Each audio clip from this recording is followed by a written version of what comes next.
¿Qué tal? Buenas tardes. Bueno, días, tardes casi ya.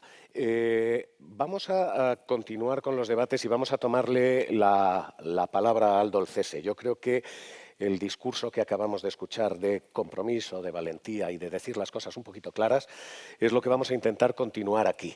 Así que vamos a analizar esto y a responder a esa cuestión. Si otra economía es posible.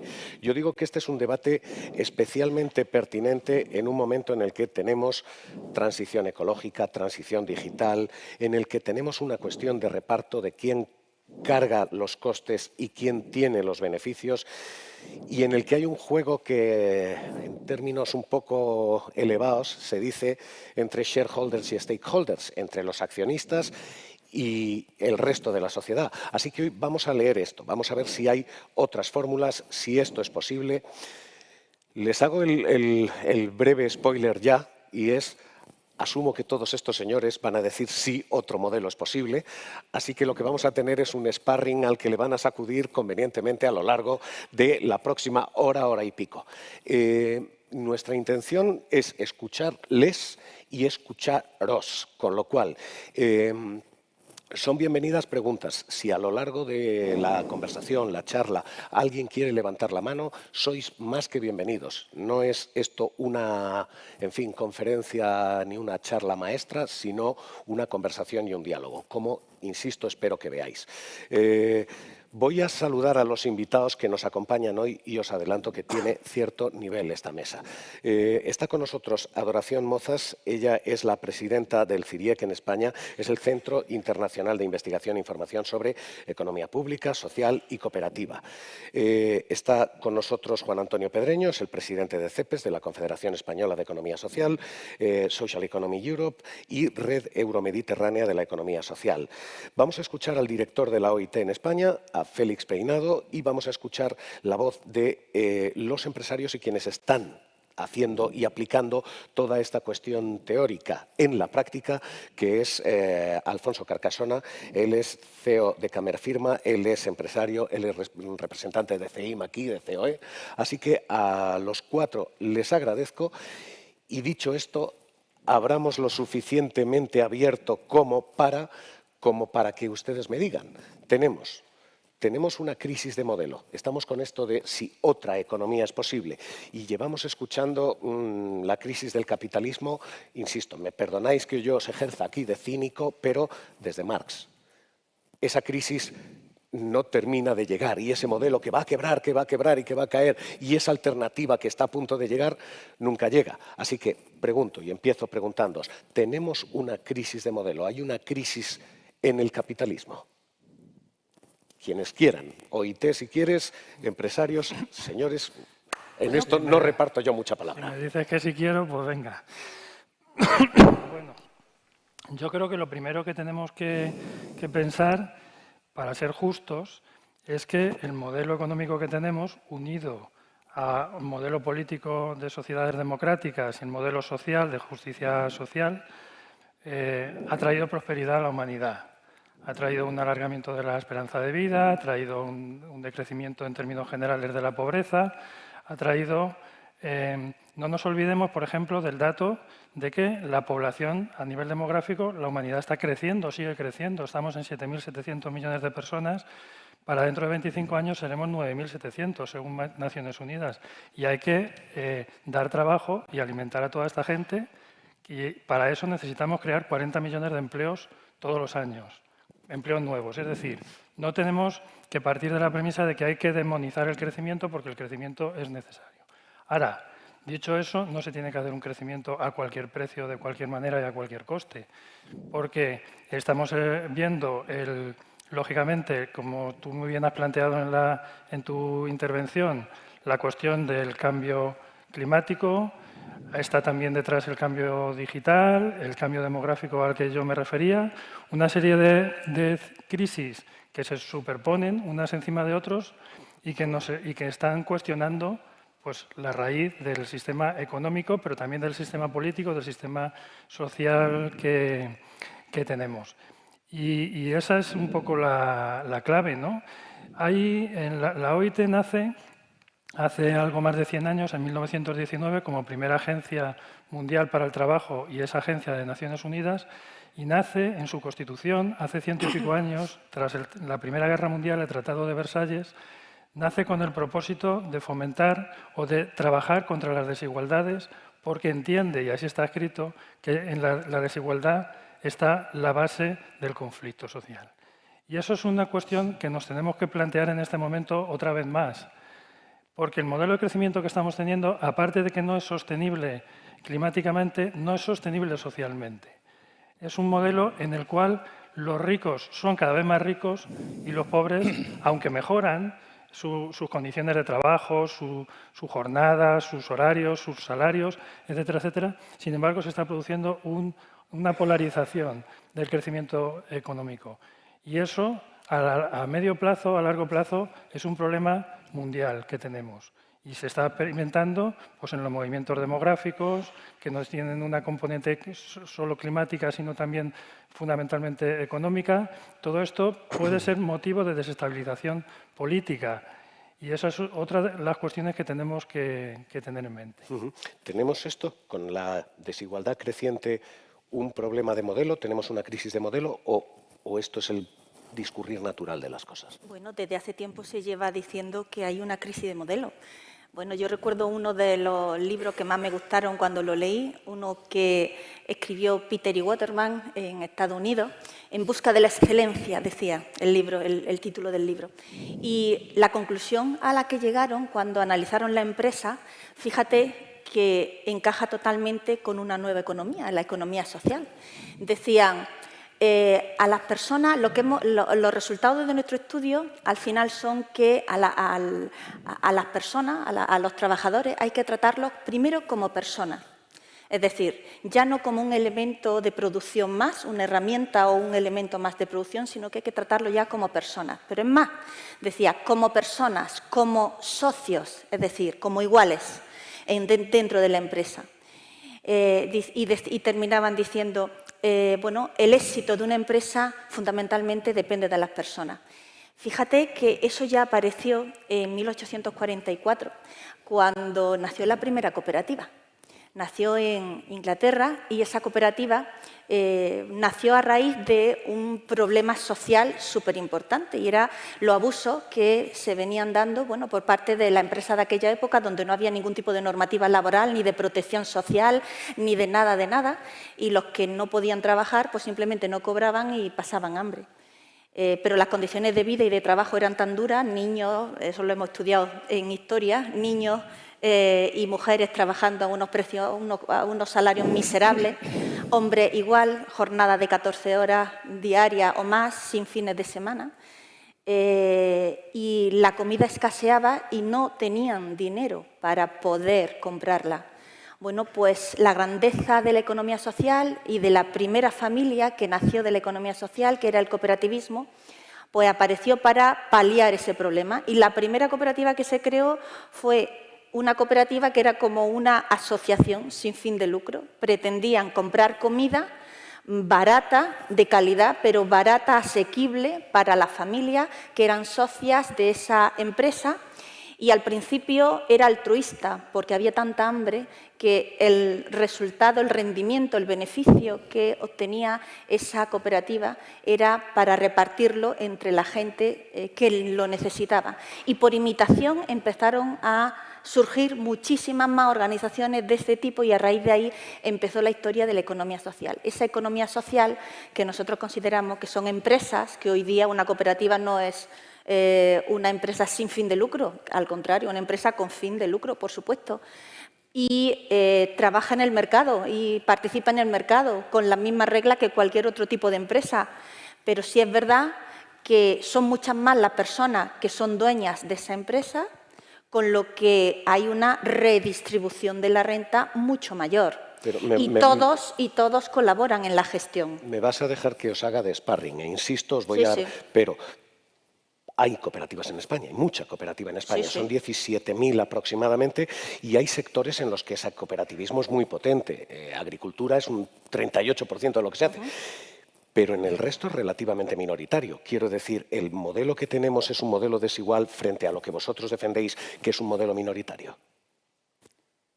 Os pregunto a los dos, me da lo mismo, ¿eh? De verdad que juro por Dios que os voy a hacer de esto, no voy a haceros un examen. Yo estoy de contradecir lo que digáis o contraponer los datos. Puede seguir, haced lo que queráis. Es más, espero que aquí me echen una mano empresarios al otro lado. Bueno, vamos a ver, yo no considero que sea un minoritario. Bueno, quizás sea ahora minoritario, lo que es un desconocido. La economía social no se conoce. La visibilidad, la poca visibilidad que tiene la economía social ha hecho que no crezca y, de hecho, está creciendo.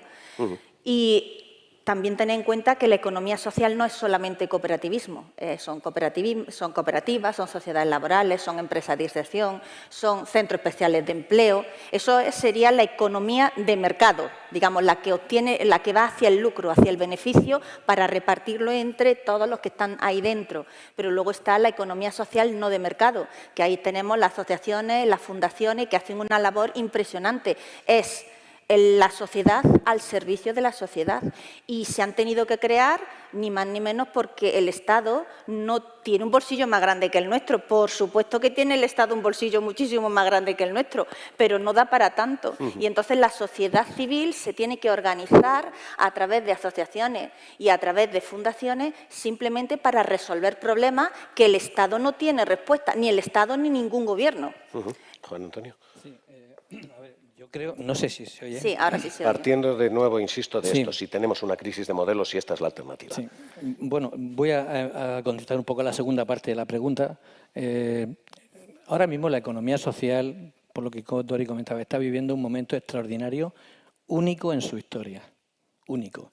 Hay muchas situaciones que nos pueden poner esta relevancia. Hace 9 meses la Comisión Europea aprobó un plan de acción europeo para la economía social, una impresionante política pública que tiene como objetivo influir en una mejora de la creación de un ecosistema de economía social, precisamente, y que lleva por título algo muy relevante: construir una economía que funcione para las personas. Por tanto, la Comisión Europea ya pone el acento en la necesidad de que exista otra economía, otro modelo que ponga unos valores y unos principios. Ese plan de acción europeo ha sido aprobado por 490 votos a favor y solo 40 en contra por el Parlamento Europeo, ratificado, por el Comité Económico y Social Europeo, por el Comité de las Regiones por unanimidad. La OIT este año ha celebrado en su 103 aniversario, por primera vez en la historia también, su congreso en torno a la economía social, y ha adoptado unas resoluciones sobre el papel de la economía social en la construcción de un futuro diferente, de una economía diferente, ¿no? El foro de Davos, este año, ha hecho un informe sobre economía social. Jamás había hablado sobre economía social. La Task Force de Naciones Unidas, la ministra Yolanda Díaz, en julio, estuvo en Nueva York poniendo de relevancia la necesidad de que Naciones Unidas adoptar una resolución en favor de la economía social que se aprobará, si no hay ningún problema, a final de diciembre o primeros del año que viene. Y fue apoyada por 12 gobiernos, algo también en aquel momento difícil porque no se está planteando. Y, en definitiva, estamos ante un momento en donde todos los gobiernos, en marzo pasado, en París, 23 gobiernos aprobaron por unanimidad una resolución para adoptar medidas en los gobiernos en favor de la economía social. ¿Cuál es nuestro objetivo en este ámbito? Crecer. Crecer para cambiar de escala. Crecer para influir más en las políticas públicas. Crecer para que efectivamente los valores de la economía social se pongan, en definitiva, contaminen, diría yo, contaminen incluso la acción de todas las empresas en general. Estamos viviendo un momento, decía Barack Obama hace unos meses, que en un mundo en el que el 1% de la población controla el 99% de la riqueza de este mundo, no es estable. Y nosotros luchamos contra esta posibilidad. Por tanto, estamos ante un modelo diferente. Tenemos retos medioambientales, tenemos retos energéticos. Somos conscientes desde las empresas de efectivamente esos retos y que tenemos que darle una solución. Hay una apuesta, yo creo, por la sostenibilidad. La sostenibilidad no es una moda. La sostenibilidad ha venido para quedarse en su triple vertiente: social, medioambiental y económica. Incluso hace poco una revista sacaba un artículo que decía que la dignidad es el ejercicio mayor de la sostenibilidad social. Y en ese sentido, esa dignidad humana se traduce en una creación de empleo estable, una mejora de la calidad de vida, una mejora de un interés colectivo, como se decía en la charla de esta mañana. Apostar por el interés colectivo, en definitiva, y no por el interés particular.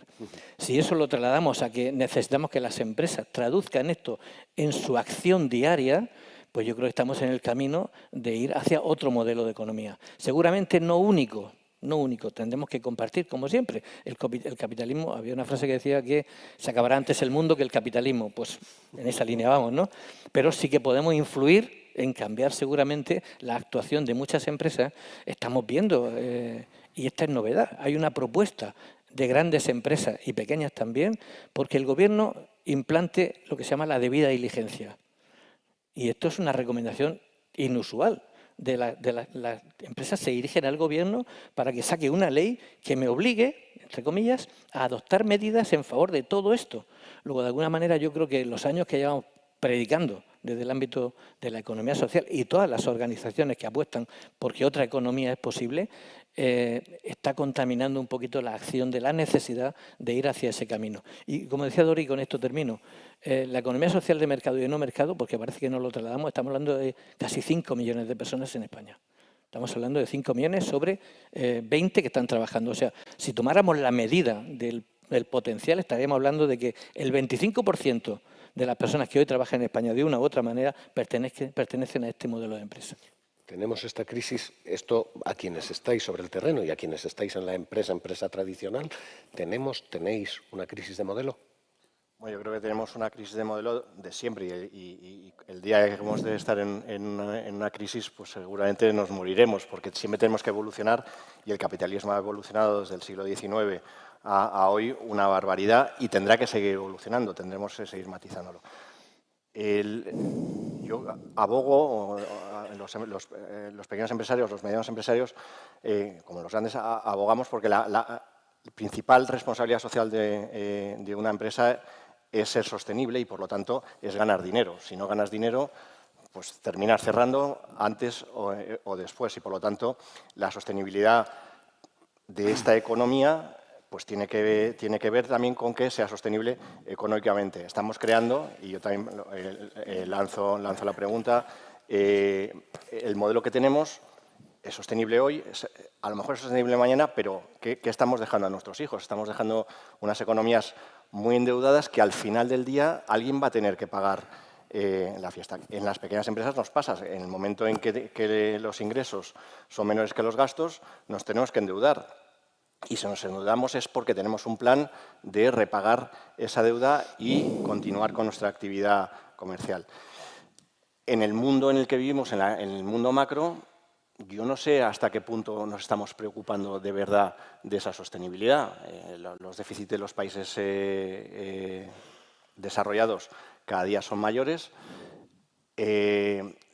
Hablamos del estado del bienestar y todos estamos abogando por el estado del bienestar, pero el estado del bienestar tenemos que ser capaces de pagarlo. Y pagarlo no significa solamente incrementar los ingresos. Probablemente, también lo decían antes, nos tengamos que preguntar si estamos siendo muy eficientes a la hora de gastar esos ingresos y dónde podemos permitirnos gastar esos ingresos y dónde a lo mejor en un momento determinado tenemos que posponer ese gasto, esa inversión para un momento posterior porque ahora mismo no lo podemos acometer. Y en cambio estamos pensando todo el rato que, oye, que tenemos que hoy, mañana, pasado, ser capaces de vivir lo mejor posible. Y dentro de 3 años, y dentro de 5 años, y dentro de una legislatura, ¿qué es lo que va a pasar? Porque parece que solamente estamos pensando en el corto plazo y yo creo que es una responsabilidad que tenemos hoy, la gente que nos dedicamos a esto, y también una responsabilidad individual de cada uno de los que hacemos. Los pequeños empresarios tenemos que ganar dinero, pero tenemos que hacer que nuestras empresas sean sostenibles y alguien nos tiene que ayudar a ello.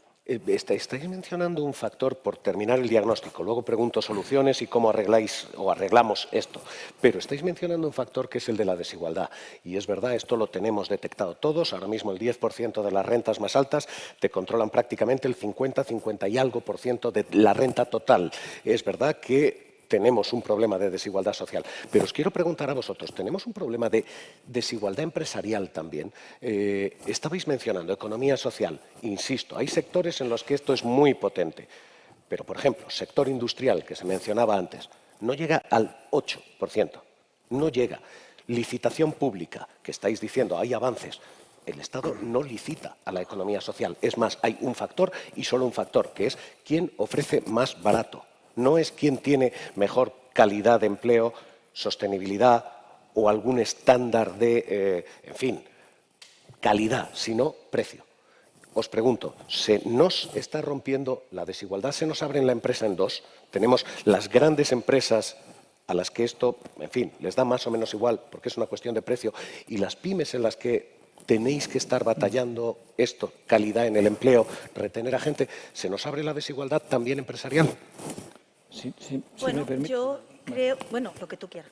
No, es que iba a decir un poco al hilo de lo que comentaba Javier un momentito. Efectivamente, sí se abre y está ocurriendo.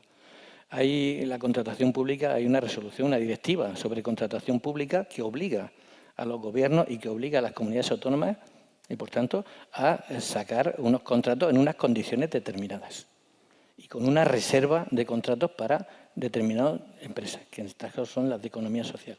No se está cumpliendo. No se está cumpliendo. Obliga a introducir ciertas cláusulas determinadas en favor de un modelo determinado o en favor de empresas que apuesten por personas. No se está cumpliendo. Hay casos concretos, 2 casos, pero voy a dar uno solo. Hace muy poquito se resuelve un contrato de asistencia a las personas en una comunidad. Se pierde por 1 céntimo. Se pierde por 1 céntimo. Es decir, una empresa de economía social da el precio de la hora 10,70 o 12,70.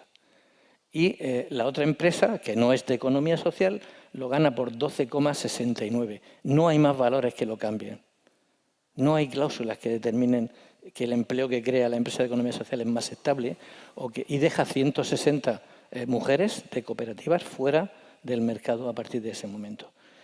Surgen muchas preguntas. ¿Cómo es posible que esta empresa supiera que alguien va a dar 12,70 y yo doy 12,69? ¿No? Surgen muchas preguntas a partir de aquí en este sentido, pero se están dando. Y no se está cumpliendo la directiva de contratación pública prácticamente en ningún lugar de España. Por tanto, sí hay desigualdad en ese sentido. Sí que hay desigualdad. Y sobre los sectores que comentaba, efectivamente, el sector completo de la economía social en España representa el 10% del PIB. Nosotros abogamos a que el PIB solo mide aquello que hace que la vida, o sea, que no merezca la pena. Es decir, lo que merece la pena no lo valora. Solidaridad, sostenibilidad, ahí es donde estamos nosotros poniendo el acento. Por eso nuestras empresas, más allá de la importancia que tú dices, que efectivamente el sector agroalimentario es muy importante, hay otros sectores y según los territorios van teniendo importancia. En el País Vasco el sector industrial tiene mucha importancia. Tenemos a Mondragón, la primera cooperativa mundial en instancia, pero tenemos en Navarra, por ejemplo, a MAPSA, que es una cooperativa con 600 personas, que empezó siendo reconvertida del desempleo y tiene 600 trabajadores hoy. Y es la primera cooperativa en producir llantas de automóvil a todas las marcas mundiales, y eso no se sabe. Y así hay muchas empresas que efectivamente, como bien decía Dori, por desconocimiento, porque hemos trabajado siempre hacia adentro, casi nunca hacia afuera, la sociedad no lo conoce. Pero la red, el tejido empresarial que están creando las empresas de economía social en todos los territorios y en todas las comunidades es lo que ha hecho que el desempleo en las épocas de crisis caiga hasta un 12% menos en nuestras empresas que en el resto de las empresas. Bien, solamente estoy totalmente de acuerdo con lo que ha dicho Juan Antonio, pero debajo hay un problema de fondo. Y el problema de fondo es que los responsables de las administraciones públicas, los funcionarios públicos, desconocen la economía social. Es más, los que las conocen tienen una idea preconcebida, una mala imagen de economía social. Con lo que cuando se le habla de economía social, ante ese desconocimiento, pues no ponen las cláusulas sociales. Si es que no podemos ir a cualquier ayuntamiento, a cualquier diputación. En el ayuntamiento, ¿quién hace los contratos, las cláusulas de los contratos públicos? Pues los que están allí. cuando se le habla de economía social no se sabe lo que es, con lo que habría que hacer digamos, una política de formación específica pues, para ese tipo de colectivos de funcionarios que son los responsables de emitir esos contratos públicos y obligarles a indicarles que el 10% por ley debe ir hacia la economía social, con cláusulas sociales, que no prime solo esto cuesta tanto, sino que cuesta tanto, pero además podemos ofrecer más empleo rural, más empleo en la zona, cualquier tipo de cláusula social. Bueno, pues no se hace y al no hacerse, pues eso perjudica directamente a la economía social. Yo digo que si estáis todos de acuerdo, algo estamos haciendo mal. Algo estamos haciendo mal. ¿Ves? Venga, no hay nada que guste más a un periodista que la discrepancia. Venga, dale. Pepito Grillo, yo evidentemente no creo en los concursos basados únicamente en precio, porque evidentemente tiene que haber un valor añadido. Pero el valor añadido normalmente tiene que ser sobre lo que se licita, no lo que está detrás. Entiendo que haya un 10%, un 15%, el porcentaje que sea, donde las empresas de economía social compitan entre ellas y probablemente una que no sea de economía social no pueda competir porque no esté diseñado ese servicio, ese valor para otro tipo de empresa. Ahora, ese concurso que se pierde por 1 céntimo por 2, la otra empresa también tendrá trabajadores o trabajadoras que si lo hubiesen perdido no hubiesen accedido a ese servicio. Yo creo que lo importante es ser eficiente, es decir, oye, hay que dar este servicio a la sociedad, ¿quién lo da de la mejor manera posible? Oye, esta serie de servicios los vamos a destinar a la economía social porque es un sector importantísimo y da un montón de trabajo, lo que sea. Fenomenal. Dirijámonos a la economía social. Si competimos en un mercado abierto, pues lo que debería primar, en mi opinión, es la calidad del servicio final, no lo que está detrás de ello. Tú sabes que alimentar una bronca, te voy a dejar, pero una bronca no se corta, así que por Dios. Sí, no sé, nosotros desde luego no abogamos porque haya exclusiones en favor de la empresa de economía social. Acudimos a los concursos exactamente igual. Esta empresa en concreto lleva 30 años haciendo el servicio. 30 años. No es tampoco ninguna broma, lo hacen bien, se han ganado el concurso 30 años. La otra empresa no es ni de la comunidad, no es ni tan siquiera de la comunidad, o sea, llegamos a dejar... Puedes dar los nombres, que estaba Aldo diciendo, pongamos nombres y apellidos, adelante, no te cortes. Bueno, prefiero en este momento no hacerlo. Pero no es ni de la comunidad, incluso había tenido algunos problemas jurídicos en otros lugares que se ha quedado. Y no tenía trabajadores en la comunidad. Caso de que pudiera, en según qué sitio, iba a subrogar a los que pudiera de ese contrato, con lo cual no tiene los trabajadores. Sin embargo, se queda con el pliego. Pero hay otro caso, también de ambulancias, un caso de ambulancias, 30 años teniendo el mejor índice de calidad de España, después de 32 años dando el servicio, se lo queda a otra empresa, sin introducir ninguna cláusula social, se lo queda a otra empresa que no es de economía social, esta era una cooperativa también, que no tiene ni coche, ni personas, ni nada para dar ese servicio. No los tiene. Quiere quedarse, si al final puede, con todos los trabajadores de la otra empresa. Por tanto, dime dónde está el criterio, que defiende ese modelo. No, o sea, yo no me meto en el caso que seguramente estará mal. O sea, conceptualmente, la empresa que se presente a ese concurso y si es capaz de dar el servicio más barato o mejor, pues será mejor para el contribuyente. Pero que tendrá que tener las personas. No va a dar más barato con 1000 personas. No, pero por eso te digo que desconozco el caso. Me imagino que si lo gana tendrá que contratar personas si no las tenía antes o el concurso dirá, oiga, mire, me tiene que usted justificar que tiene que contratar tantas personas. O sea, que las bases del concurso son las que deben regular. Otra cosa es que se hagan mal o lo que sea y hay que formar, pero si la base del concurso dice, oiga, mire, usted para presentarse tiene que tener un CIF radicado en la comunidad que sea, pues si lo tienes sí, o sea, es binario, sí o no. Y si lo tienes en otra comunidad, pues no te deberían dejar presentarte si ese es el criterio.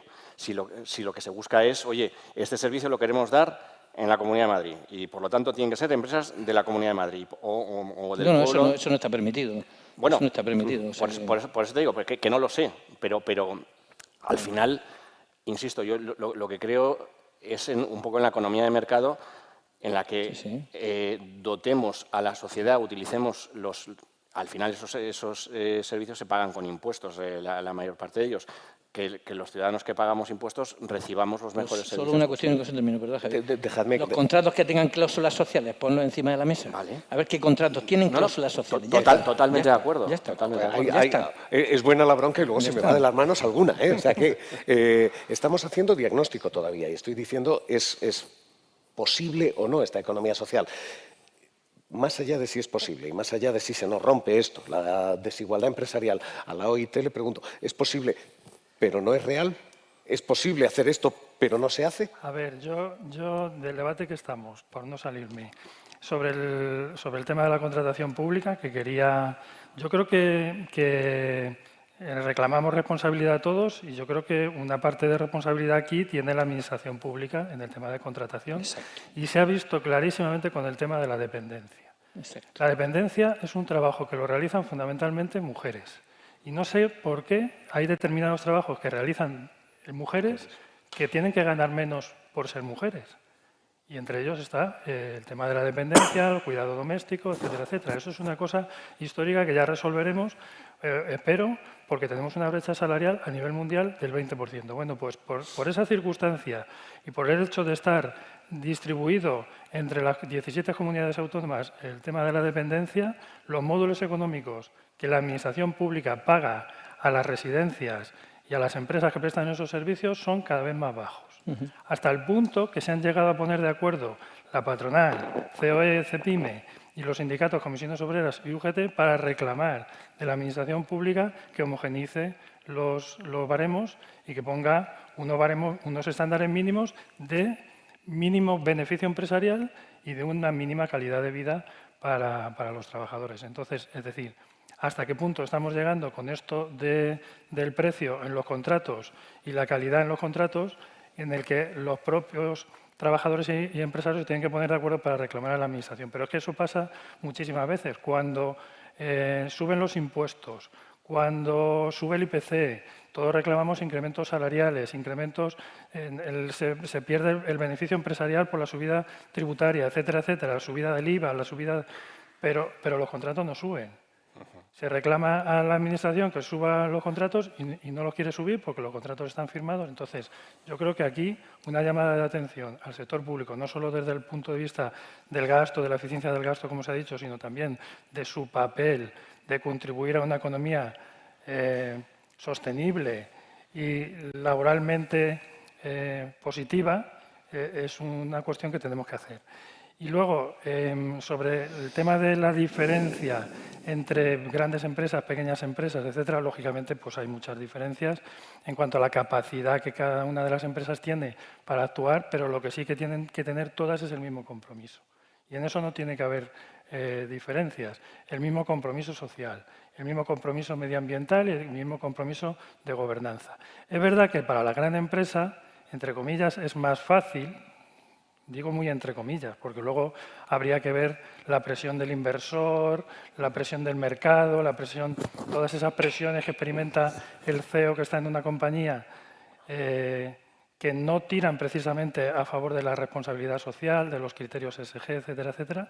Pero bueno, tienen más medios, tienen más mecanismos para argumentar documentalmente pues su trabajo, para hacer una planificación de su trabajo en responsabilidad social, etcétera, etcétera. Pero la PYME también tiene menos medios, pero tiene otras facilidades. A lo mejor la empresa es familiar, puede fomentar el trabajo a nivel local o puede ayudar a las asociaciones a nivel local. En ese sentido, yo quería insistir en que, desde un punto de vista de lo que estamos hablando aquí, que es una economía más solidaria, una economía más sostenible, no tiene que haber diferencias entre unas empresas y otras. Yo solo puntualizar una cosa. Yo no soy sospechosa de estar en una empresa porque yo vengo aquí como investigadora. Y cuando se habla de cláusulas sociales, incorporarlas pues a la contratación pública, eso no significa que una empresa tenga que hacerlo con menos calidad, ¿no? Si es que el estándar está puesto. Un céntimo más, un céntimo menos, eso no interviene en absoluto. Lo que interviene en una cláusula social es algo más, es dar oportunidades. oportunidades. Dar oportunidades y, además, si hay una ley que así lo indica, porque se incumple. Si eso ya de entrada, eso habría que reivindicarlo. Y, en segundo lugar, quiero que entendáis, porque vosotros sois de Cáritas y lo veis lo notáis en vuestras propias carnes. Cuando conseguís contratos pues, para vuestra empresa, que al final son empresas sociales, empresas bueno, pues que tratan de insertar en el mercado laboral gente que tiene problemas, o bien centros especiales de empleo con temas de discapacidad, etcétera, pensad que las cláusulas sociales están haciendo un bien a la comunidad. En un primer lugar, que ahora vamos a ver el segundo bien que hace. El primer bien a la comunidad está claro. Una persona que tiene esa dificultad y que tiene trabajo, de entrada, económicamente en la familia ya llega su ingreso, o sea, ya puede sustentar a esa familia, con lo que tendría menos necesidad de apoyo público, ¿de acuerdo? O sea, que menos necesidad de subvenciones, que sería la otra parte, ahorro por parte de la administración pública. Pero también una persona que trabaja, una persona que está diariamente fuera de casa, también tiene la mente más sana, y hay un montón de problemas de ese tipo en las personas, bueno, porque al final no encuentran un empleo, con lo que mejoramos la calidad de vida, el bienestar de la gente, el bienestar económico, pero por otra parte el Estado ahorra en esas ayudas que le tiene que dar que le tenía que dar a esas familias que no tenían trabajo. Con lo que yo, como investigadora, digo, si hay una ley que trata de alguna manera ayudar y redistribuir, que se aplique, ya está, si es que no hay otra cosa. Dejadme que os haga, perdón. No, bueno, simplemente que me encanta el apunte que hace la relación sobre las subvenciones. Yo vengo del mundo de jóvenes empresarios hace muchos años. Jóvenes todavía. No torzamos este debate. Empresario todavía joven, un poco adolescentes menos, empresarios. Y teníamos una máxima que era que la subvención es el dinero más caro que recibes. ¿Por qué? Porque es el dinero de todos los que están ahí y tienes que devolverlo de alguna manera. Bueno, subvenciones a fondo perdido hay veces que no las tienes que devolver, pero eso no significa que es un chollo, que barato, es el más caro, porque es un dinero que tienes que ser consciente que te están dando del público, no de lo público, del público. Y entonces, yo que he recibido una ayuda para lo que sea, en nuestro caso era para emprender, en el caso de una persona pues era para formarse o para poderse integrar en el mercado laboral, tenemos que ser conscientes que ese dinero que nos están dando lo tenemos que devolver a la sociedad. ¿Vale? Dejadme recapitular diagnóstico. ¿Es posible otra economía? Sí. ¿Es deseable? Sí. Y es real, me da la sensación de que no, que la teoría es la que es y la práctica estamos viendo cuál es. Planteemos soluciones, planteemos respuestas. ¿Cómo se cambia esto? Yo en esto no me quiero poner en el papel de la empresa, pero el argumento que se está jugando es cambiamos la gobernanza. Los trabajadores deciden como decide el empresario. Y la respuesta de los empresarios en muchas ocasiones es, oiga, el que se juega la pasta soy yo. No es quien está en la nómina, sino quien está en la fundación y en el capital. Así que os planteo esto. Nuevo modelo de gobernanza. Asumo que el modelo cooperativista diréis que sí. Pregunto a la OIT, pregunto a la COE y pregunto a CEIM. ¿Cambiamos el modelo de gobierno? Yo te puedo contestar como cristiano. El cristianismo es una utopía total y cuando nació cambió todo. Hoy también podemos cambiarlo. Es una utopía y es muy complicado y no sabemos cómo, pero sí que hay una serie de valores en los que coincidimos todos, pongámoslos encima de la mesa y pongamos a trabajar sobre esos valores y no sobre las cosas que hay alrededor. Y si nos ponemos a trabajar, evidentemente no es un trabajo de hoy para mañana y la economía no se va a cambiar de hoy para mañana, pero si queremos cambiarla tenemos que empezar a cambiarla hoy. Déjame que te lo pregunte muy concreto. Al Consejo de Administración, ¿se sientan los trabajadores con un porcentaje de voto determinado, que es lo que están planteando economistas como Piketty en la teoría o países como Alemania en la práctica? ¿Eso? En las pymes no es lo habitual. Generalizar siempre es incómodo. Lo que pasa que, claro, siempre pensamos que el empresario siempre gana dinero. ¿Y qué pasa cuando pierde dinero? ¿El trabajador también va a perder dinero? En las cooperativas, una parte, entiendo, de tu remuneración es fija y luego tu participación en beneficios. tú estructuras tu vida en función de tu remuneración global y tienes una serie de gastos estructurales, la hipoteca, el colegio, no sé qué, que no los vas a poder cambiar de un día para otro si te va mal la parte de los beneficios. Y hay veces que los beneficios no llegan y hay veces que puedes pagar las nóminas pero no puedes pagar un beneficio. Y las nóminas, tú tienes fijada tu vida en función de tu nómina, tu vida económica. Pero claro, si la tienes basada también en el beneficio y no llega, ¿qué haces? Que también puede pasar, ¿eh? O sea, que estar en el capital no siempre es cómodo. ¿Cambiamos el modelo? ¿Se puede cambiar el modelo? A ver, yo creo, hace pocos meses estuvo aquí la directora del Pacto Mundial en España. El Pacto Mundial, para los que no lo conozcan, es una iniciativa de Naciones Unidas que promueve el cumplimiento de los Objetivos de Desarrollo Sostenible en el marco de las empresas. Sandra Ojiambo, la OIT es miembro del Pacto Mundial en Nueva York, porque lógicamente nos interesa el Objetivo de Desarrollo Sostenible número 8, crecimiento económico y trabajo decente. Y ella decía que en esto de la responsabilidad social corporativa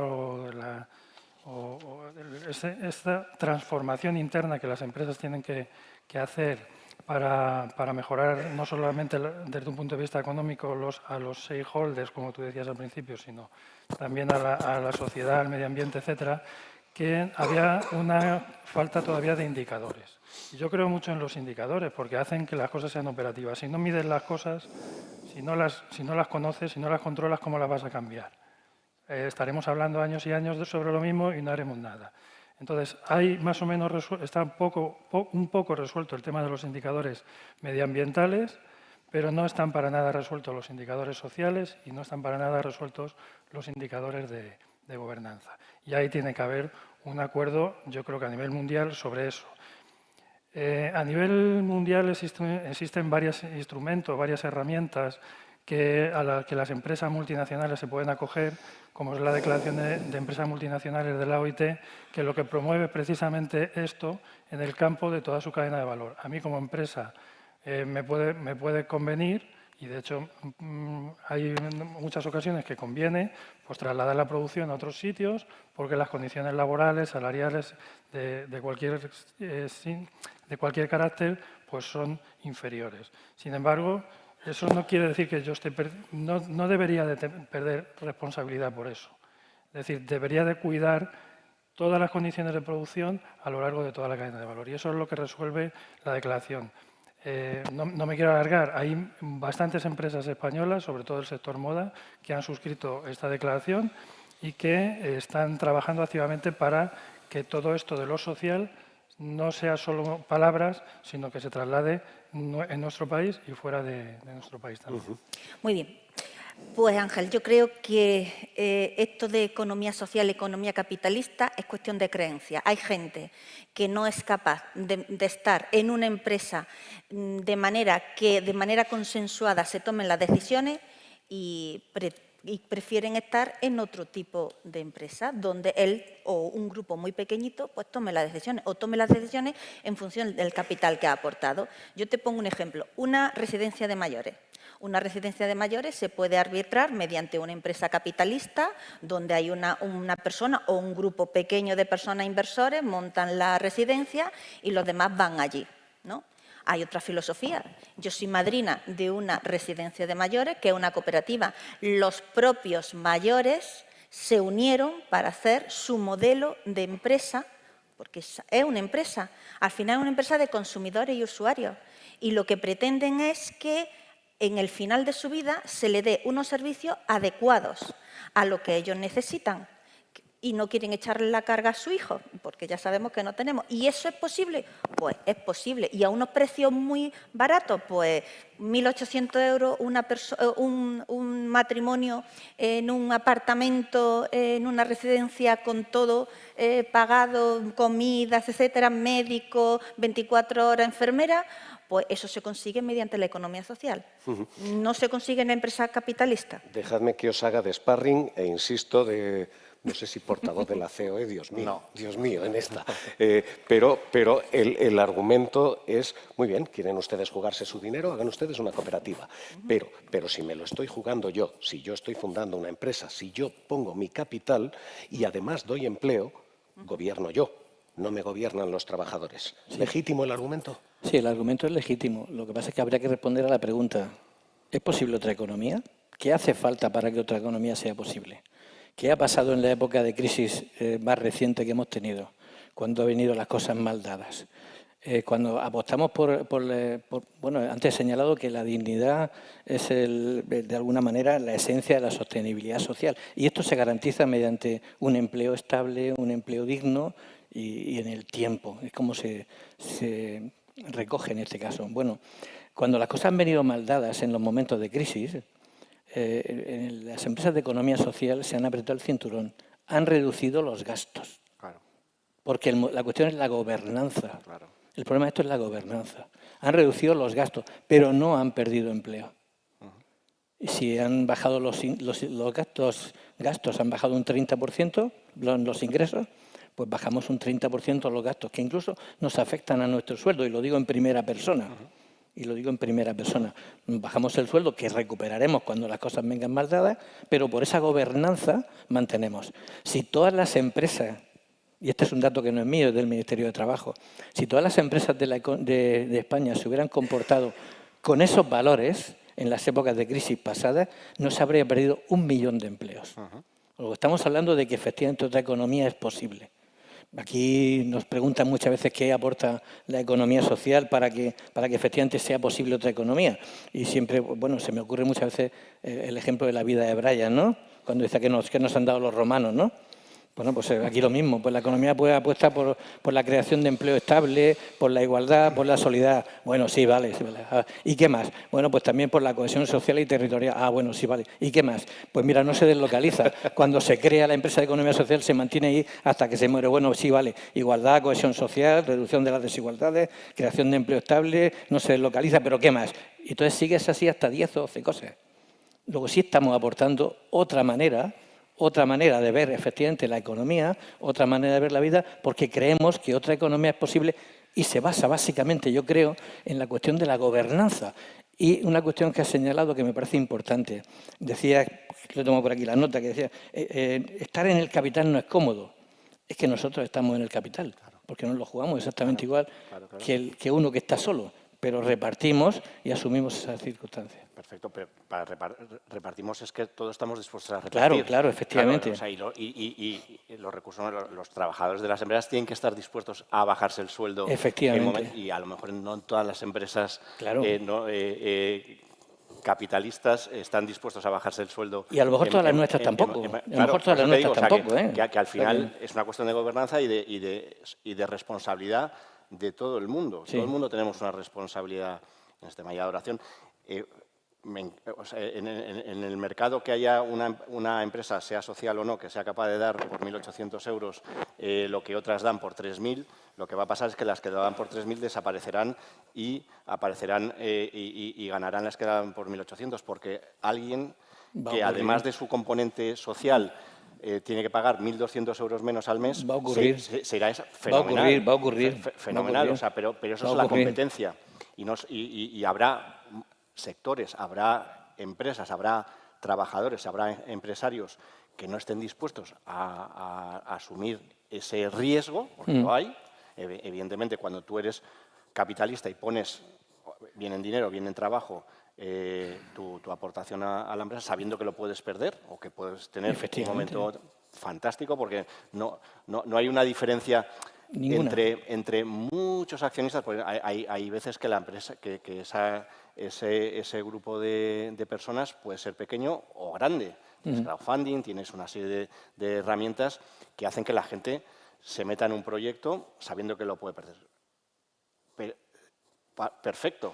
Y es un modelo que puede funcionar, pero puede cohabitar perfectamente con el modelo del inversor. Absolutamente. Absolutamente. Y lo importante es a ver cuál es más eficiente, sea que gane el mercado, que sea el que dé el mejor servicio al mejor precio. Solo una cosa que antes ha dicho Félix, sobre el tema de la dependencia, el tema de los precios y los gobiernos, ¿no?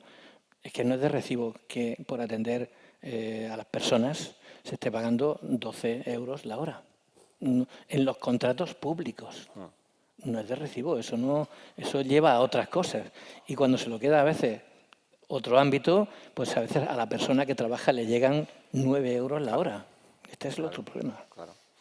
Este es el otro problema.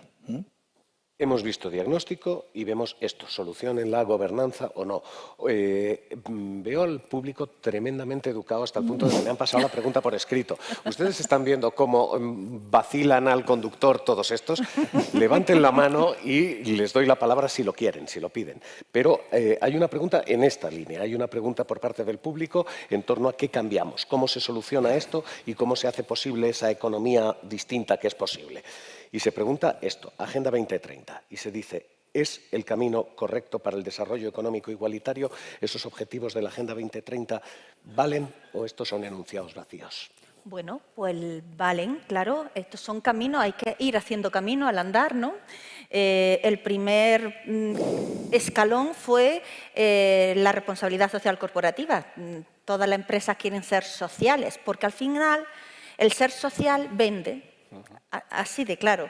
Yo, si soy más social, al final la gente va a querer que yo quiera pues, proteger a las personas, que haya igualdad en mi empresa, que la mujer y los hombres cobren igual. Al final, eso es igualdad, ¿no? Bueno, pues eso se decía ya en la responsabilidad social corporativa. El hecho de avanzar un poquito más con los Objetivos de Desarrollo Sostenible es que vamos un poco más allá. Vamos a temas muy concretos.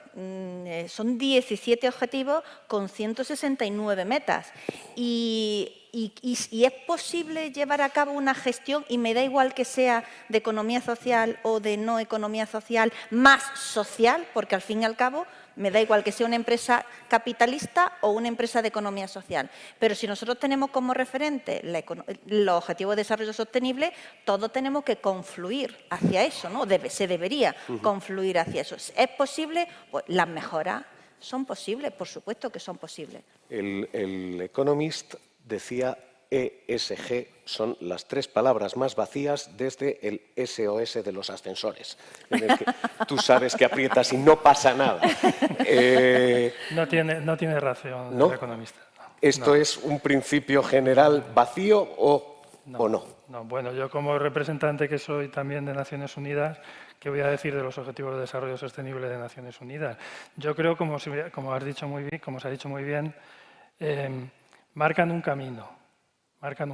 Y por primera vez la humanidad, conjuntamente, los 200 y algo países del mundo, en la Asamblea General de Naciones Unidas, decidieron un camino con 17 objetivos que todos los firmamos, todos estamos de acuerdo en ellos, con una serie de metas y con una serie de indicadores.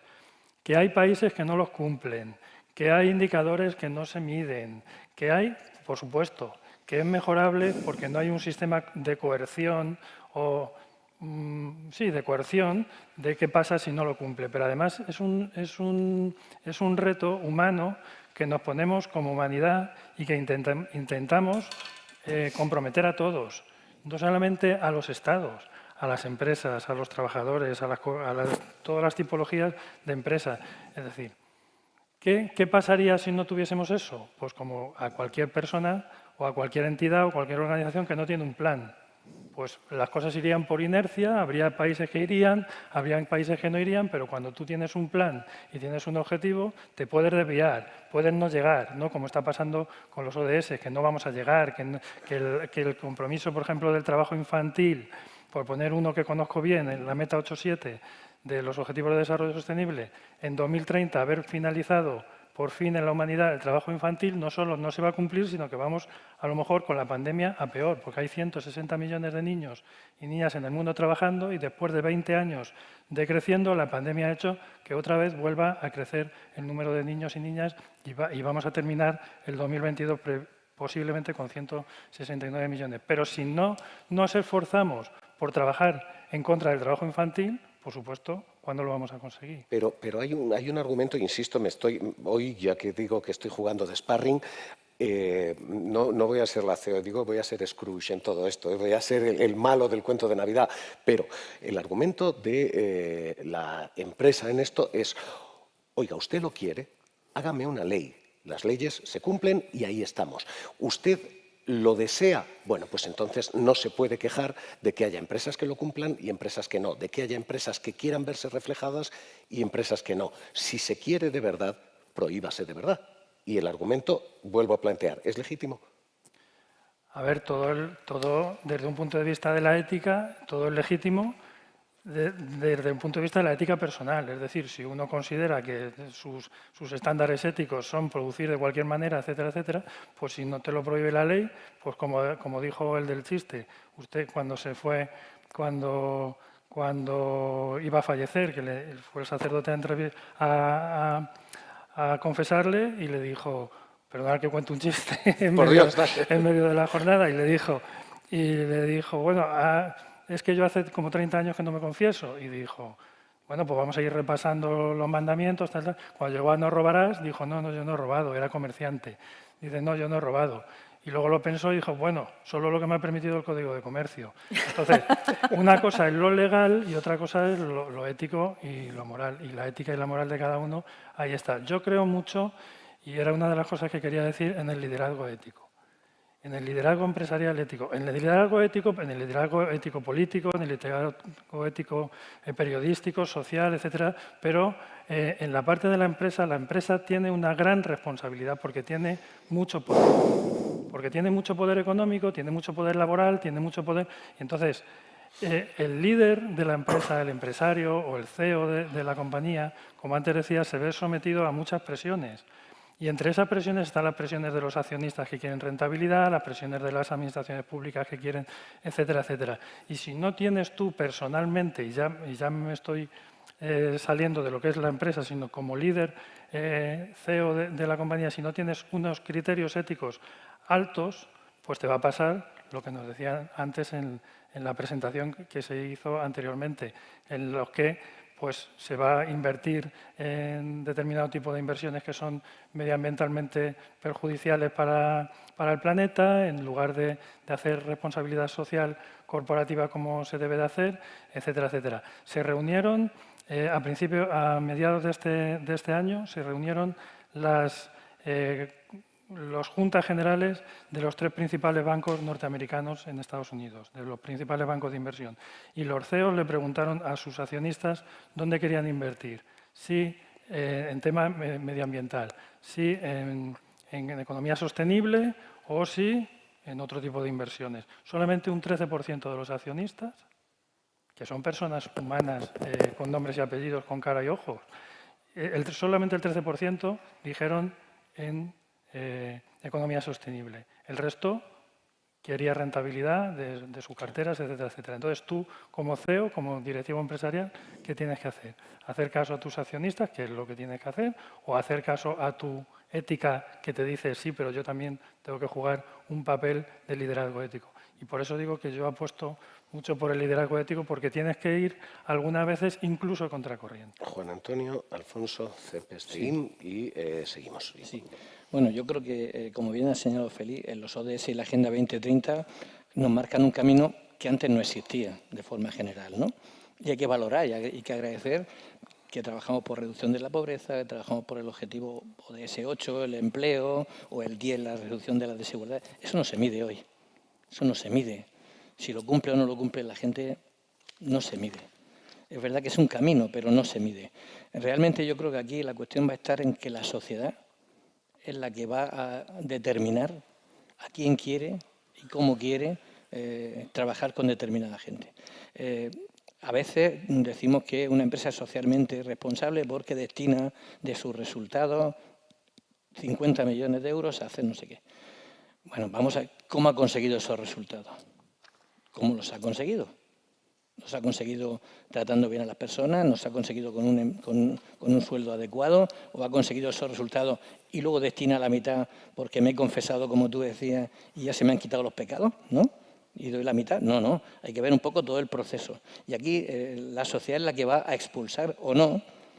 Es la que está, la sociedad cada día más está comprometida, los jóvenes cada día más están comprometidos con empresas que generen un impacto positivo, que devuelvan a la sociedad parte de lo que la sociedad les ha dado con esos resultados, que se comprometan con el entorno, que se comprometan con las personas, que traten bien a las personas, que apuesten por esa mejora de la dignidad de las personas. Yo creo que es la sociedad la que va a trabajar en este sentido. Y las empresas de economía social, que llevan muchos años trabajando con este compromiso, están apostando ahora por un triple balance, por realizar un triple balance. No es cuestión de presentar solo el balance económico. Hay un balance social, un balance medioambiental y un balance económico. Y esto es lo que tendríamos que pedir cada día más. No solo el económico, estos son los resultados y con este dinero doy una parte para, como digo, sanar mi conciencia. Bueno, eso está muy bien, se agradece, pero hay que ir un poco más allá. ¿Cuál es tu compromiso en el ámbito social? ¿Cuál es tu compromiso con las personas que tienes? ¿Cuál es tu compromiso con el tema medioambiental, con ese mundo sostenible, con ese cambio climático? Y todo esto es lo que yo creo que la sociedad cada día identifica más en las empresas con las que quiere trabajar y en los proveedores a los que quiere acudir. Yo estoy completamente de acuerdo y mi intervención iba en ese sentido. Es decir, estamos hablando mucho de la empresa, si es social o no es social, o es capitalista o no, pero claro, nos estamos dejando fuera de la ecuación a la parte importante que es el mercado, ¿no? El consumidor que está demandando. Ojalá demande empresas socialmente responsables, que generen empleo, que tienen unos salarios dignos, pero claro, yo no sé hasta qué punto estamos creando esa sociedad, donde la cultura del ya te obliga a que el coste del transporte sea absolutamente absurdo, pero tengas en tu casa a las 2 horas que has hecho un pedido una cosa, o que compres unos calcetines que en un sitio valen 1 y en otro vale 0,30, evidentemente, donde vale 1 o les ha costado 0,80 o 0,90 o no lo van a vender nunca. Si cuesta 0,30, pues te tendrás que cuestionar cómo alguien consigue el 0,30, que a lo mejor lo ha conseguido con una automatización de procesos tremenda y fenomenal, pero hay indicios que a lo mejor te llevan a pensar que ese 0,30 a lo mejor no es socialmente justo. Y por eso yo abogo por un tema de formación de las personas, que entendamos que si vamos al 2030 no solamente van las empresas, vamos toda la sociedad. Y para ir toda la sociedad pues tiene un coste y ese coste pues lo tenemos que asumir entre todos. No lo podemos asumir solamente una parte si queremos mantener la calidad de los servicios. Al final todo esto son obligaciones que tienes que incorporar y una obligación genera un gasto y ese gasto lo tienes que trasladar de alguna manera al precio, porque si no vas a terminar perdiendo dinero, salvo que tengas unos márgenes estupendos, que en un mercado de mucha competencia los márgenes pues se ajustan a la realidad, ¿no? Hemos hecho diagnóstico de situación, hemos planteado soluciones. Voy a plantearos una y me vais a excusar porque voy a salir que hay una pequeña crisis con el Reino Unido y la radio aparentemente no puede vivir 30 segundos sin que la solucionemos, así que voy a salir pero os voy a dejar la pregunta y os voy a estar escuchando desde aquí detrás mientras me oís gritar dejadme en paz, pero esto después. Hay una parte, tú estabas comentando, faltan parámetros, hay una parte de greenwashing, se le ha llamado a esto de manera muy sofisticada, que es de escaparate, de decir, yo soy socialmente responsable, esto es posible, yo lo estoy haciendo, pero es mentira. Te puedes comprar ser el número 1 del ranking sostenible, te puedes comprar ser el número 1 del mundo te lo puedes comprar porque los rankings son literalmente venales. Puedes comprarte la mayor sostenibilidad o la menor. Hay un ejercicio de, no sé cómo llamarlo a esto, si hipocresía, fariseísmo en esto de los objetivos, en esto de la economía sostenible, en esto de la economía alternativa. Te pregunto a ti, insisto, vengo, pero te escucho. Perdonadme, disculpadme esta.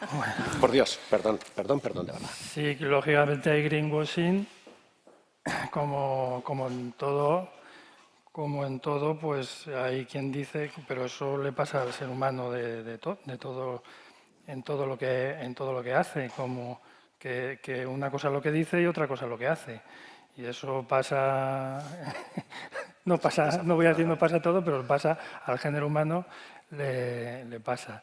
Y en esto, pues lógicamente, en el momento en que se ve una oportunidad, digamos, de marketing, que el mercado puede ser que valore eso, pues habrá quien diga, pues si me ahorro los costes de eso y consigo los beneficios de eso, pues lógicamente lo haré. ¿No debería de ser así? Pues no debería de ser así. Por eso yo vuelvo al tema que antes decía de los indicadores, de lo que decían del Pacto Mundial. Si tú dices que ganas dinero en tu empresa o si tú dices que tus activos valen tanto, pues puedes decir lo que tú quieras, pero hay una contabilidad, hay una auditoría, y aún así se puede engañar, pero ya cuanto más difícil se lo pone, más difícil se lo pone, efectivamente. Entonces, si en los temas de responsabilidad social, de los criterios medioambientales, sociales y de gobernanza, hay unos indicadores claros y hay unas auditorías claras, pues cada vez es más difícil que el greenwashing pase y lo que son declaraciones vacías, llenas de humo, pues se conviertan en cosas constatables, medibles y valorables y cuantificables. Y eso también lo diría desde un punto de vista de la economía que necesitamos o de la economía que queremos. Estamos hablando de lo que es la parte de la empresa, pero también hay que hablar de la parte de lo público o de la parte de entendiendo lo público como lo colectivo. La parte de lo que es el modelo económico, que volviendo al principio, que queremos. Y yo al principio decía que hay un problema de equidad, de falta de equidad. Y la equidad no se está midiendo. Se está midiendo el crecimiento económico, se está midiendo la renta per cápita, se está midiendo una serie de indicadores que sí, efectivamente, están ahí, son necesarios y los tenemos que medir. Pero los temas de equidad, que son un problema, si no los atajamos, van a ser un problema social, económico, político, de conflicto social, también hay que medirlos y también hay que tenerlos en cuenta en el desarrollo económico que nos vamos a plantear en un futuro. En ese sentido se han hecho muchos intentos, se ha valorado de qué cosas medimos, del índice Gini, la felicidad, en fin, una serie de parámetros de bienestar social, etcétera, etcétera, pero sigue primando siempre en la medida de los países, en la medida de las economías, el tema del crecimiento, el PIB, las tasas de empleo, etcétera, etcétera, pero no se están midiendo otros indicadores de bienestar social, de equidad, que yo creo que se tienen que medir si queremos un futuro sostenible a medio o largo plazo. Bueno, pero yo Te he oído, algún día os contaré lo malo que es ser periodista en España. Venga. Yo te iba a dar 30 segundillos más, fíjate tú, allí en la sala. Bueno, yo creo que el problema que tuvo el Objetivo de Desarrollo del Milenio, el de no tener indicadores, fue lo que desató ya el hecho de acelerar el Objetivo de Desarrollo Sostenible. Pero el Objetivo de Desarrollo Sostenible, para que el público lo entienda, si no está muy informado de esto, bueno, pues dice que tiene que colaborar no solamente los gobiernos, pero los gobiernos sí tienen indicadores, que es lo que estamos viendo, indicadores pactados por los propios gobiernos en la ONU, pero también dice que es fundamental la acción del mundo empresarial y la acción de la colectividad, de la ciudadanía en general. Y el problema está en que sí, se han desarrollado indicadores pues, para los gobiernos, pero no se han desarrollado indicadores ni para los sectores empresariales ni para el colectivo, digamos, de la sociedad en general. Y ahí va el problema. ¿Qué ocurre ahora? Pues ocurre que, dependiendo de la empresa, pues la empresa, en función de su sector, que el sector interviene definitivamente en la consecución de un objetivo de desarrollo sostenible o de contribuir más o menos a un objetivo de desarrollo sostenible o no, pues dependiendo del sector de actividad y dependiendo del tamaño de la empresa, etcétera, pues hay que medir, hay que hacer indicadores específicos para esa empresa. Yo, como representante de los investigadores, estamos trabajando muchos investigadores pues, para intentar solucionar el problema. Y se deberían aportar más proyectos de investigación a este tema, más fondos para realizarlo. Yo lo estoy haciendo y los resultados del proyecto terminan en junio, donde hemos definido ya para el sector oleícola, cooperativo oleícola, los indicadores.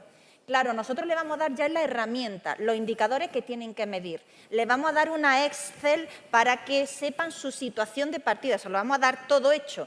Esa auditoría mínima básica vale 18.000 euros en el mercado y se lo vamos a dar totalmente gratis a la empresa.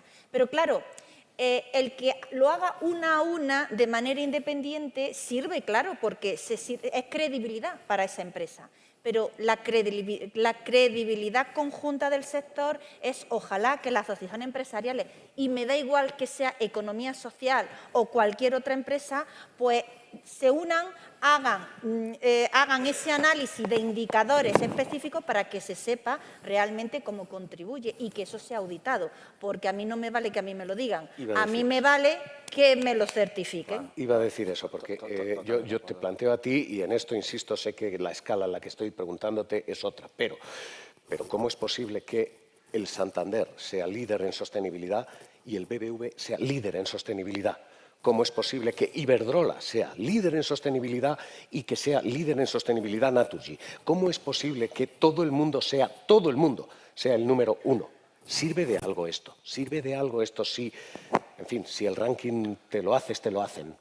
Todo el mundo decimos que somos el número 1 y es lícito decirlo, y lo que pasa es que te lo tiene que... Yo disputo eso. Es lícito decirlo si es verdad. Si no, bueno, en fin, es otra cosa. Me imagino que cada uno se agarra a un detalle. Claro. Yo, por eso estoy completamente de acuerdo contigo. O sea, hay que estandarizar, homogenizar los sellos. Igual que tienes un sello de calidad, una ISO 27 no sé qué, una tal, pues que tengas una ISO que te vaya regulando y homogeneizando. Vale que cada sector tendrá luego sus particularidades, pero al menos hay un tronco común total, medioambiental, social y económico. O sea, seguro hay una serie de parámetros que son comunes a todo el mundo. Bueno, pues eso y eso sí que también es responsabilidad de los gobiernos, establecer qué requisitos tienes que tener para tener ese sello. Bueno, pues hagámoslo, ¿no? Yo, por responder a la pregunta, yo creo que hasta ahora sí ha sido un lavado de imagen para muchas empresas decir que soy socialmente responsable. Cuando este término empezó a funcionar hace tiempo, una entidad financiera se configuró como líder de la responsabilidad social. 2 meses después despidió 2.000 trabajadores. Esta situación no es compatible con lo que se vende en definitiva. Al final yo creo que esto, es decir, la teoría está muy bien, la teoría convence, pero lo que arrastra es el ejemplo. Efectivamente, lo que hagas en el día a día, que es lo que corresponde en definitiva, es un poco lo que hay. Desde el ámbito de la economía social, por hacer la referencia, 5 años antes de que se tomara la resolución de crear la Agenda 2030 y los ODS, se crea la Ley de Economía Social y ya incluye en la ley los compromisos que luego se reflejan después en los ODS y en la Agenda 2030. Por tanto, sí hay una forma de comportarse en este sentido. Posteriormente, en 2015, se adoptan los ODS y la Agenda 2030, 169 medidas. Las primeras entidades colectivamente que apoyan ese tema y se comprometen son las empresas de la economía social, porque ya lo venían arrastrando en sus distintas leyes en este sentido. No digo que seamos mejores ni peores, no. Digo que ya hay un compromiso adicional inicial en este sentido. Pero es que además muchas de nuestras empresas están trabajando en sectores de la gestión de residuos para que la huella de carbono disminuya menos. En temas de energías renovables, por ejemplo, en 2050 se estima que el 50% de toda la energía estará en manos de los ciudadanos y el 25% estará en manos de comunidades energéticas bajo la forma cooperativa. Yo creo que hay un compromiso y por eso siempre insisto en el ejemplo, ¿no?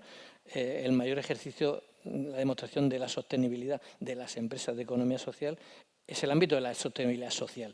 Es posible que en la medioambiental y en la económica tengamos el mismo comportamiento que otros, pero en la social primamos el valor de la persona, anteponemos, incluso reinvertimos los resultados para la mejora de la calidad de vida de las personas, incluso para el mantenimiento del empleo y la creación de empleo.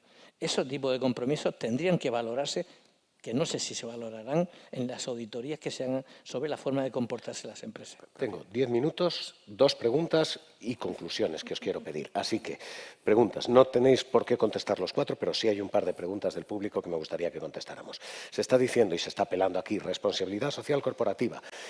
Y se dice, ¿esto hasta dónde llega? ¿Cuál es el perímetro de esto? Porque aquí hay una reflexión, se dice, sobre extracción y producción. El primer mundo explotando el tercer mundo. Y lo que se dice es, falta una reflexión de qué consideramos esto, hasta qué perímetro consideramos economía responsable, si esto pasa fuera de España y no nos enteramos, ¿importa o no importa? Bueno, es que eso no pasa fuera de España. Es que el tercer mundo lo podemos tener a la afuera de Madrid en chabola. Es decir, que hoy día el bienestar social, hombre, es verdad que en algunos países subdesarrollados está mucho más potenciado, pero es que aquí en España lo tenemos igual en una menor medida. Lo que te obliga o lo que indica el Objetivo de Desarrollo Sostenible es que intente hacer ese análisis dentro de sus fronteras. Claro, y luego un apoyo fundamental también, porque para eso está la parte de cooperación, a el resto de países menos desarrollados que el nuestro. Pero que el subdesarrollo lo tenemos aquí, la falta de empleo y la indignidad que sufren algunas personas está aquí. Está dentro de, vamos, lo tenemos a pocos kilómetros de aquí y de cada ciudad, claro. Solo una cuestión. Nosotros tenemos un código deontológico en muchas de las empresas de la economía social y este código deontológico impide ciertos comportamientos o debería de impedir ciertos comportamientos. Nos hemos comprometido con los ODS de reducción de la pobreza, de trabajo decente, de reducción de las desigualdades. Bueno, si de verdad nos creemos eso y lo ejecutamos, evidentemente no podemos estar de acuerdo con este planteamiento. Brevísimos, que tengo otra más. Existen a nivel mundial 3 herramientas que son, como antes decía, la Declaración de Empresas Multinacionales de la OIT, unas bases también que tienen las Naciones Unidas y otras que tiene la OCDE, que lo que persiguen es precisamente eso, que la responsabilidad social que las empresas quieren hacer, que tienen carácter multinacional, esas empresas que tienen carácter multinacional, y entiéndase por multinacional no solo el que tengas sedes fuera de tu país, sino que trabajes con proveedores de otros países o que vendas a otros países, con lo cual prácticamente podríamos decir que todas las empresas son de alguna manera multinacionales. Bueno, pues hay unos estándares que las empresas se comprometen, firman. Los estándares que tienen que ver con la OIT ponen, lógicamente, mucho hincapié en el trabajo, en las condiciones del trabajo, en el cumplimiento de los principios y derechos fundamentales del trabajo, como antes decía, el trabajo infantil, la igualdad en todos los sentidos, la prohibición del trabajo forzoso, en fin. Yo creo que a nivel mundial se están montando estándares, a partir de ahí se han creado herramientas ISOs y otras herramientas parecidas que las empresas también pueden suscribir, y en ese sentido yo creo que hay un interés a nivel mundial por parte de Naciones Unidas. Como antes decía, las empresas tienen un poder transformador muy grande y no solamente se tiene que focalizar en el ámbito local, sino que se tiene que extender a nivel mundial. Esta que viene la vas a querer contestar tú, al margen de que la OIT también tenga algo que decir aquí, pero dice, la compra pública permite no ir solo a precios, y cita su ejemplo, el ejemplo de unas personas en el público, dice, valora proyectos de ingeniería y puede valorar certificaciones medioambientales de calidad que ponderan ofertas más caras. Dice, hay criterios sociales fácilmente valorables o esto penaliza a las pequeñas empresas, las deja fuera por el coste de esas certificaciones. ¿Las pymes juegan en esto en desventaja? Evidentemente puede ser así, pero yo insisto en el output de esa licitación. Al final la licitación tiene que redundar en beneficio de la sociedad. Si yo no puedo darla porque no tengo esa certificación, pues tendré que... Hay otros mercados, o sea, no solamente existe ese mercado de las licitaciones. O sea, si no te estoy leyendo mal, esto de la economía social y del modelo alternativo y de la responsabilidad es caro. No necesariamente. ¿Probarlo es caro? No, vamos a ver, depende del valor que le des tú y tu cliente a esa certificación. Si tu cliente da un valor muy grande a esa certificación, es barato, porque lo que te estás gastando en el sello es barato. Si tu cliente no valora esa certificación, pues a corto plazo, desde luego, es caro. No, yo creo aquí hay que volver a hacer hincapié en el papel también transformador que tiene la sociedad en su conjunto y nosotros todos como consumidores.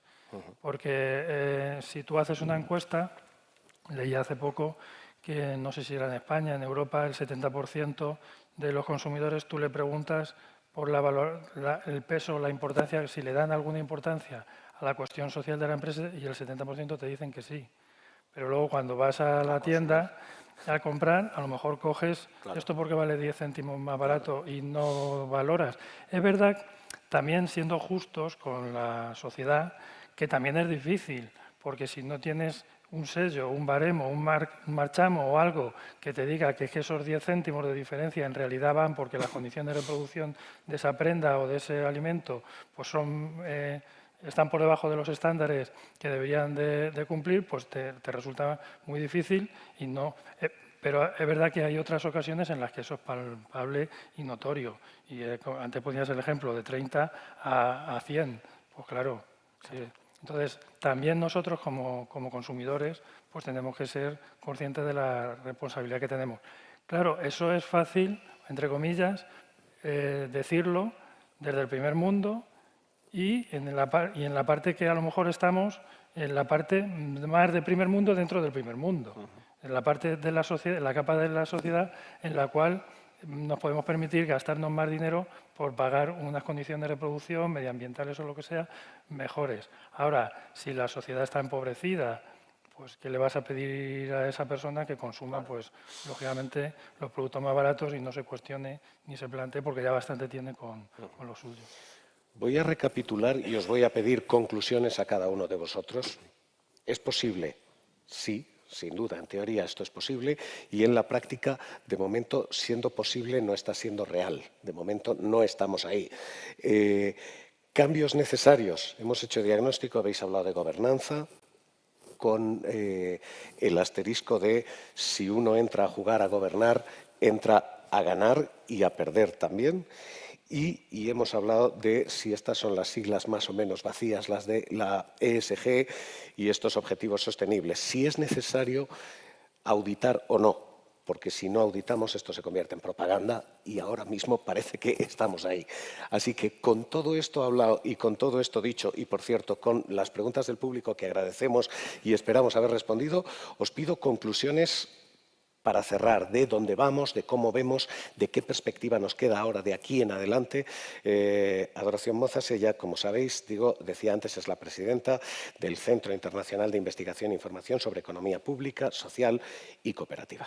Bueno, pues yo en primer lugar quiero decir que la otra economía ya lleva aquí desde hace tiempo, lo que pasa es que no se ha desarrollado enormemente, se ha desarrollado más la otra parte capitalista. ¿Se está dando esa nueva economía? Sí, se está dando. Y, de hecho, Naciones Unidas ya reconoce a la economía social como entidades que están colaborando desde su inicio, desde que nacen, a los Objetivos de Desarrollo Sostenible. Eso de entrada. En segundo lugar, sobre los Objetivos de Desarrollo Sostenible y su futuro, de cara al futuro. Bueno, pues hay estudios, yo me baso en estudios, yo no me baso en lo que yo pienso, yo me baso en estudios donde cuando se le pregunta a los consumidores que qué es lo que pretenden hacer, si comprar productos de aquella empresa que sí tienen acreditado que siguen o que cumplen objetivos de desarrollo sostenible frente a las que no los cumplen, evidentemente también depende de la renta de esos consumidores, pero los consumidores están a favor de consumir productos de aquella empresa que sí tienen objetivos de desarrollo sostenible dentro de sus entidades, con lo que, ojo, que ya no, la orientación del consumidor también tiene que orientar el comportamiento de la empresa, ¿vale? Y por último, quiero decir que aquí se ha dicho que los objetivos de desarrollo sostenible pues no son obligatorios. Hombre, no son obligatorios, pero en realidad si tú quieres conseguir cosas concretas sí son obligatorios. Por poner un ejemplo, los gobiernos, y me da igual qué tipo de gobierno, nacional, autonómico, local, pueden poner condiciones a la hora de darte dinero. Es decir, te orientan, pues, por ejemplo, las empresas cooperativas, si no tienen a jóvenes y a mujeres en un porcentaje determinado en Andalucía, no pueden acudir a subvenciones. Eso es que te obligan a reorientarte al objetivo de desarrollo sostenible. Tú eres libre. ¿Tú quieres acudir a esas subvenciones? Pues ya sabes lo que tienes que hacer. Y todos los gobiernos van a presionar, pero no a nivel local, ni a nivel provincial, ni a nivel autonómico, ni a nivel nacional. Nos viene de la Unión Europea. Por ponerte un ejemplo, yo que estoy en la Universidad de Jaén, van a venir proyectos de investigación y dependiendo de si cumples o no una serie de indicadores que nos van a poner de sostenibilidad a las universidades, podrás o no acudir a esos proyectos, con lo que, bueno, es tu opción, pero ¿es opción o va siendo obligación?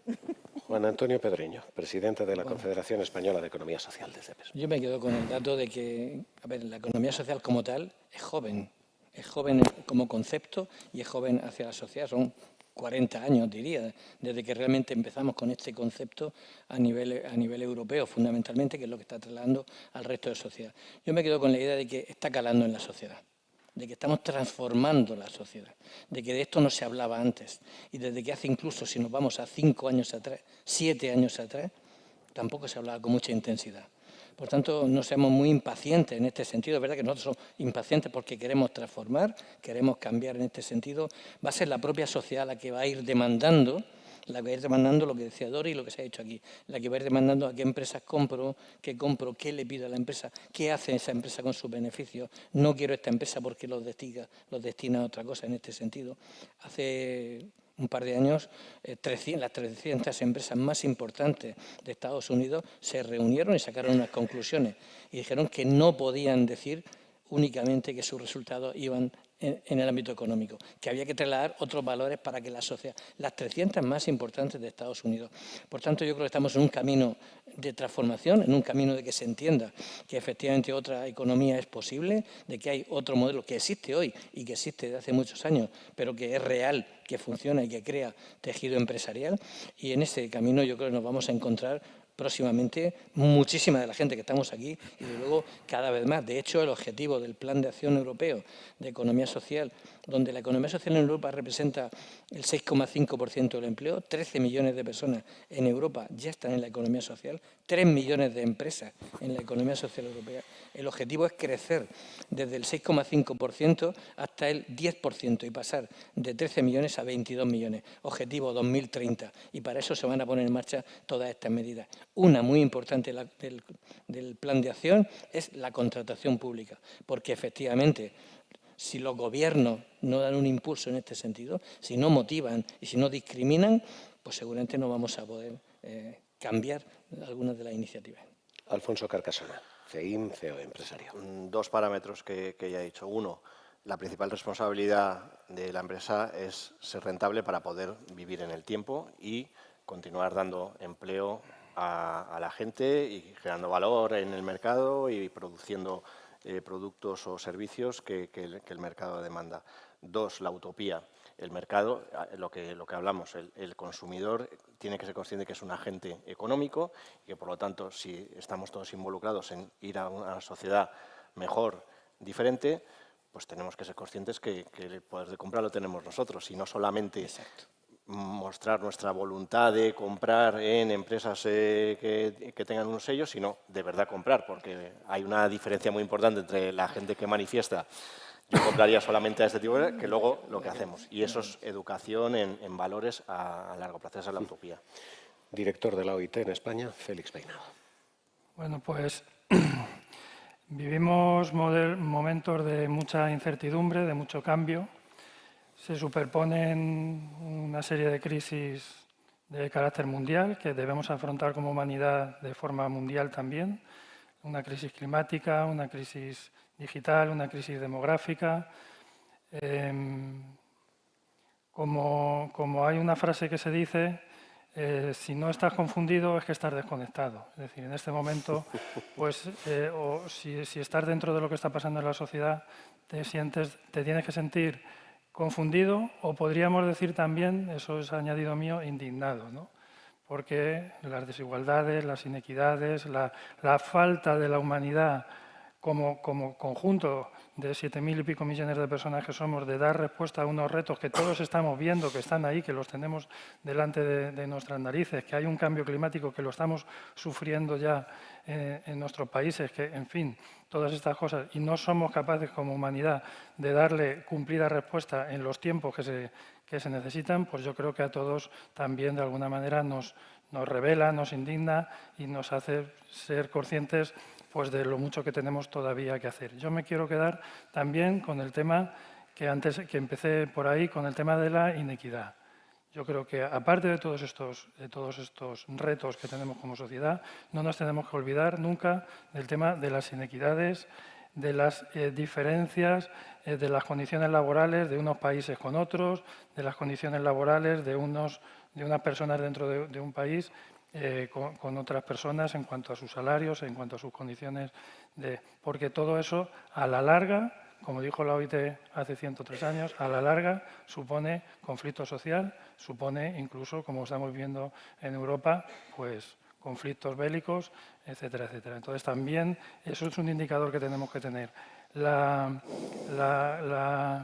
grupo de Roma, recientemente en Naciones Unidas, que es un grupo pensador muy importante que va marcando un poco la agenda, pues recientemente en Naciones Unidas en la última asamblea puso de manifiesto esto. Tenemos que medir la pobreza, tenemos que medir la inequidad, no nos tenemos que quedar solo en la parte medioambiental o en la parte de gobernanza que hemos discutido aquí, tenemos que mirar también la parte social.